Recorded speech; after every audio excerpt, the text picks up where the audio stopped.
segment this week, we're going to head on over to Tampa Bay Downs. Alexa, we haven't been out to Tampa Bay Downs to talk about some of their races quite yet. And what is interesting about these two this weekend, we're going to first start with the Pasco and then the Gasparilla. Their races 4 and 5 on Saturday, January the 11th.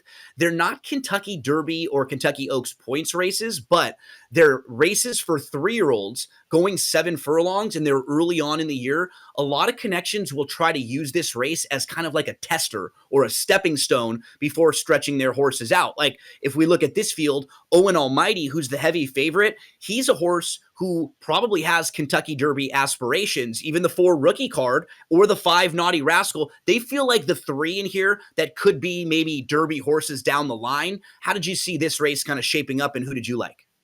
Yeah, my favorite in here was that 5 Naughty Rascal, who's improved since breaking his maiden early in the 2-year-old season against Florida Bred Company. And for those of you who aren't familiar with the term breaking a maiden, being a maiden just means you're a loser. You haven't won yet in horse racing. So, he's won 2 of the 4 stakes he's competed in since, both over dirt and turf courses. Closed late in his Tampa Bay Downs debut last out and just couldn't catch the odds-on favorite Donut God, but did show some good turn of foot and I think could be a contender in here with a closing kick.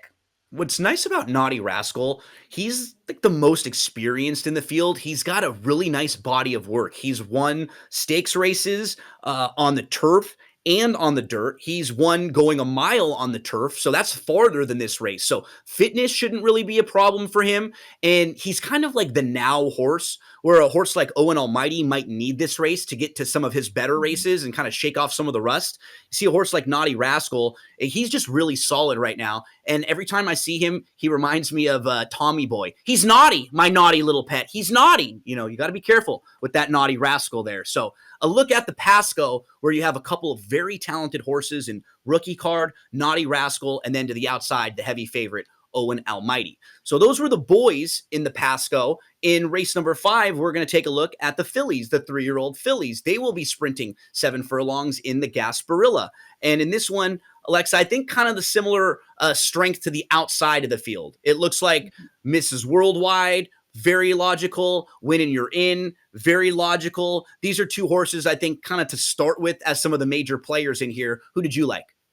Yeah, I like the 7 as my top selection. Winning You're In, won 3 races as a 2-year-old, including the Sharp Susan Stakes at Gulfstream.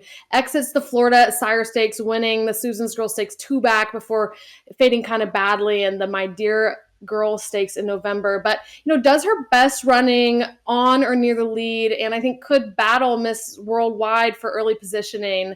Miguel Vasquez keeps the mount and has been aboard all lifetime starts so far, so a lot of comfortable position for her in here. And when you're building fitness, when you're training for any type of race, when you're training for any type of sport, the farther you go, you're obviously going to build up your stamina. And Winning You're In raced 1 mile and a 16th last time out and just found that too far. So a lot of the times with horses like this, it's not an exact science, right, Alexa? It's some trial and error. You try something out. Oh, you know what? That didn't really work out. Now let's go back to what worked out well. So a lot of times I love horses like this that get to go a little bit farther and then cut back, because you just feel like they're going to have a little more fitness. Cutting back. They have raced a little bit farther, so there might be a little more bottom when you turn back. The 6 and 7, super logical players, and maybe if you're looking for a price horse in here, you could look to a horse like Lynn's Milky Way, who's pretty quick and might be able to kind of steal this race. You can see they have the 3 Lynn's Milky Way out in front on the pace projector ahead of some of the others. So maybe that's a way we can get a little bit of value in here, Alexa. But a tricky race, and it feels like the major players to the outside. Yeah, definitely. The 6 and 7 are going to be major contenders in here.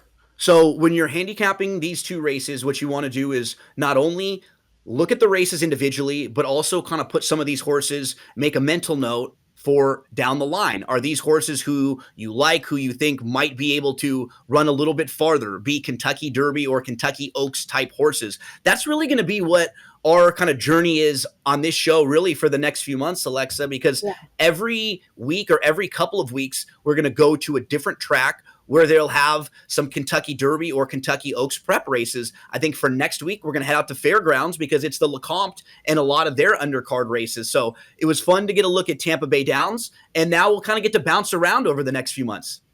Yeah, it's exciting, that time of year. And then when you go into the Derby, you feel like you have a really good line on it because you've watched these horses for months and know who your favorites are. We've seen them grow, we've seen them develop, and hopefully we can help you grow and develop your handicapping skills with the daily racing form, past performances. You can use that coupon code, or you can just scan right there and it'll take you right to them. We'll be back again next week to get you set up for everything going on in the world of horse racing.